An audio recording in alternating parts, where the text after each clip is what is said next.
Hello guys नमस्ते। हम दिखावते हैं आज तो हम जाना के साइकिल के तो के बारे में जानते बड़ो। ये चली मोटरसाइकिल ही है। मोटरसाइकिल में चली बिना तेल के चली। एकरा में का खासियत बा, बैटरी में जोड़ल बा, एकरा मोटर लगावल बा।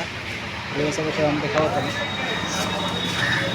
देखो ये जो चार्जो होला गुड बा।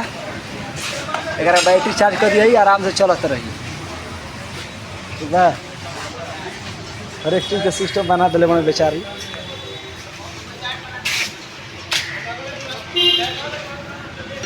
देखा है ये बनले बने बेचारी। एकरा के चिंता के बोलो बहुत मेहनत करो बेचारी। अब बिना तेल के ओकरा चार्ज करो चलाओ अपन मोटर वगैरह लगा के ओकरा अच्छा से फिट कर ले। बहुत मेहनत लगे ना हो। कतना दिन लगे बनावे में? 2 महीना लगा रहे बनावे में। तो बहुत बढ़िया बा। ऐसा ऐसा हमन के चाहिए ज़्यादा मेहनत करे वाला।